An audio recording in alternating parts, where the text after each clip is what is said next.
BRS అధినేత LP leader KCR పొలం బాట పట్టారు. రెండవ దఫా ఆయన కరీంనగర్ రూరల్ మండలం మొగ్దుంపూర్లో పొలంలో నష్టపోయినటువంటి రైతులతో మాట్లాడారు. మీతో రైతుతో ఏం మాట్లాడింది మీతోని ఏమన్నారు ఒకసారి తెలుసుకుందాం.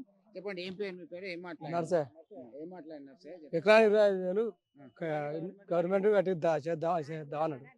ఇక నీళ్లకు అక్కడ నీళ్లకు ధర చేద్దాం. ఓకే, మీతో ఏం మాట్లాడిండు, ఏం చెప్పారు? ఎకరానికి 25,000 ఉన్న ప్రస్తుతం ఉన్న గవర్నమెంట్ డిమాండ్ చేద్దాం. ఒకవేళ ఇవ్వకపోతే ఎలక్షన్ తర్వాత, పార్లమెంట్ ఎలక్షన్ తర్వాత ఈ 10,000 రైతులతోటి మేడిగడ్డ పోయి ధర్నా చేస్తాం. ఇవే రెండు ముచ్చట్లు మాట్లాడి ధైర్యంగా ఉండండి, భరోసా అనేది ఎలాంటి ఆగత్యాలు ఏర్పడకుండా ధైర్యంగా ఉండూరి మనం ఉన్నామని అనే ముచ్చట మాట్లాడి ఎట్లా అనిపించింది ఒక కేసీఆర్ మీ దగ్గరకు వచ్చి మాట్లాడు? ఇక సంతోషం అనిపించింది. ఇక్కడ మీతో మాట్లాడండా కేసీఆర్? ఏం మాట్లాడిండు ఇదే నీళ్ళ గురించే మాట్లాడిండు.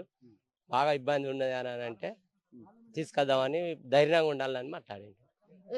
బీఆర్ఎస్ అధినేత ఆయన తనదైన శైలిలో రైతులకు భరోసా కల్పించేటువంటి ప్రయత్నం చేశారు. మీరందరూ కూడా ధైర్యంగా ఉండాలి, ఎలాంటి అఘాయిత్యానికి పాల్పడొద్దు.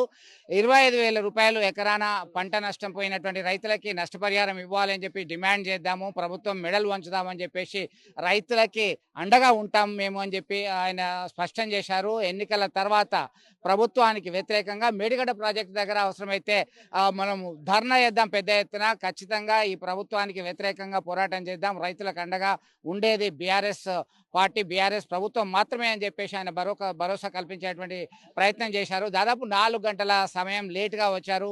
షెడ్యూల్ ప్రకారం 10:30కి ఇక్కడికి చేరుకోవాలి, కానీ ఆయన రావడమే 1:30 ప్రాంతంలో వచ్చారు. ఆయనతో పాటు పల్లా రాజేశ్వర రెడ్డి, ఇతర బీఆర్ఎస్ నేతలు, కార్యకర్తలు, స్థానికంగా ఉండేటువంటి రైతులందరూ కూడా వచ్చి తమ గోడు చెప్పుకునేటువంటి ప్రయత్నం చేశారు. దాదాపుగా 20 నిమిషాల పాటు ఈ ప్రాంతంలో ఉండి వాళ్ళకి భరోసా ఇచ్చేటువంటి ప్రయత్నం అయితే చేసినటువంటి పరిస్థితి కనబడవచ్చు. వీడియో జర్నలిస్ట్ సుమంత్ కలిసి చంద్రశేఖర్, RTV, మొగ్దుంపూర్ నుంచి.